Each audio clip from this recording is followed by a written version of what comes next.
క్రీస్తునందు ప్రియమైన సహోదరి సహోదరులకు యేసుక్రీస్తు నామములో శుభములు. దేవుని యొక్క నూతనమైన కృప మీకు కలుగును గాక.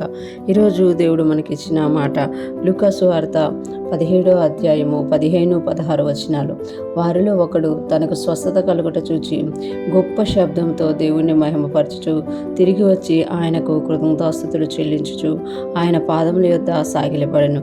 వాడు సమరయుడు. ఈ మాటలు మనం లూకాసు వార్తలో చూస్తున్నాము. లూకాసు వార్తలో ఎప్పుడైతే యేసుప్రభువారు తన మార్గంలో ప్రయాణం చేస్తున్నారో అక్కడ 10 మంది కుష్ఠరోగులు వచ్చినట్టుగా మనం ఈ యొక్క భాగంలో చూడగలుగుతామన్నమాట. 10 మంది కుష్ఠరోగులు వచ్చినప్పుడు 10 మందిలో కూడా ఏసయ్యను కలుసుకొని స్వస్థత కావాలని అడిగినప్పుడు ఏసయ్య మీరు వెళ్ళి యాజకుడికి మీ దేహాలని కనపరచుకోనండి అని చెప్పినప్పుడు వారు నమ్మి విశ్వాసంతో యాజకుని వద్దకు వెళ్తున్నప్పుడు మార్గంలో ఒకడు తనను తాను పరీక్షించుకున్నాడట.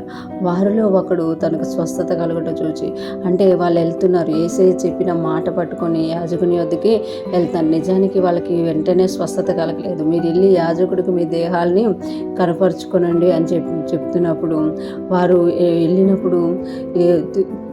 అక్కడ స్వస్థత వారికి జరిగినట్టు చూస్తామన్నమాట. అయితే వారు వెళ్ళి యాజకులను కనపరుచుకుంటుండగా వాళ్ళ ఆ స్వస్థతను చూసి అతడు ఏం చేశాడంట, గొప్ప శబ్దంతో దేవుణ్ణి మహిమపరచు. అంటే 10 మంది స్వస్థులయ్యారు, కానీ అందులో ఒకడు తను చూసుకొని గొప్ప శబ్దంతో దేవుణ్ణి ఏం చేస్తున్నారంట, మహిమపరుస్తారనమాట. అంటే ఎప్పుడైతే తన జీవితంలో దేవుని మాట తీసుకొని వెళ్తున్నారో ఆ మాట తన జీవితంలో జరగడం చూసి ఆయన దేవుణ్ణి మహిమపరుస్తున్నట్టుగా ఇక్కడ మనం చూడగలం. గొప్ప శబ్దంతో, అది కూడా మెల్లిమెల్లిది కాదండి, గొప్ప శబ్దంతో దేవుణ్ణి మహిమపరచుచు తిరిగి వచ్చి ఆయనకు కృతజ్ఞతాస్తుతులు చెల్లించు.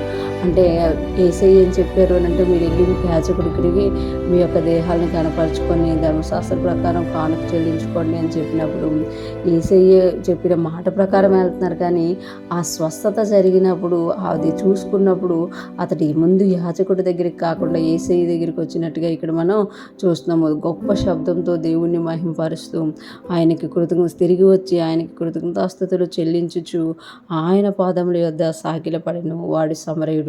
అంటే గొప్ప శబ్దంతో దేవుణ్ణి మహిమపరుస్తూ కృతజ్ఞతాస్తుతులు చెల్లిస్తూ ఏసయ్య దగ్గరికి వచ్చి ఏసయ్య పాదాల మీద పడి పాదాల మీద సాగిలపడ్డాడు. అంటే కృతజ్ఞత కలిగిన హృదయం కలిగి ఉన్నారు అని ఇక్కడ మనం చూస్తున్నాం అనమాట.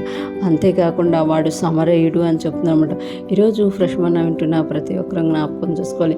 మనం కూడా దేవుని యొద్దకు వచ్చినప్పుడు అనేకమైన పోరాటాల విషయంలో, శోధన విషయంలో, సమస్యల విషయంలో మనం దేవుని యొద్దకు వచ్చినప్పుడు దేవుడు మన ఎడల చేసిన కార్యాలని మనం చూసుకున్నప్పుడు మనం కూడా సమరయుడిలాగా కృతజ్ఞత కలిగి ఉండాలి అని దేవుడు ఇక్కడ ఈ భాగము రాయించామట. 10 మంది స్వస్థ పొందారు, కానీ అందులో ఒక్కడు మాత్రమే వచ్చి దేవునికి కృతజ్ఞతాస్తుతులు చెల్లించినట్లు మనం ఇక్కడ చూస్తున్నాము. ఈరోజు ఫ్రెష్ మనం వింటున్న ప్రతి ఒక్కరం కూడా మనము కూడా సమరయుడిలాగా మన జీవితాల్లో జరిగిన వాటికి దేవునికి కృతజ్ఞతాస్తుతులు చెల్లించే వారంగా, దేవుణ్ణి వెంబడించే వారంగా మనం ఉండాలని దేవుడు కోరుకుంటున్నామట. ఎప్పుడైతే మనం కృతజ్ఞత కలిగి దేవుని ఎద్దుకు వచ్చి దేవుణ్ణి మహిమపరుస్తూ ఆయనకు కృతజ్ఞతాస్తుతులు చెల్లిస్తూ ఆయన ఎదుట సాగిలపడతాము, మనము ఆయన చేసిన కార్యాలని బట్టి కృతజ్ఞత కలిగి ఉండి దేవుణ్ణి మహిమపరుస్తున్నాం. అట్టి వారి అందు దేవుడు ఆనందించే దేవుడై ఉన్నాడు. ఈరోజు ఫ్రెష్ మనం వింటున్న ప్రతి ఒక్కరూ కూడా కృతజ్ఞత కలిగిన వారిగా ఉంటూ ముందుకు సాగిపోదుం గాక.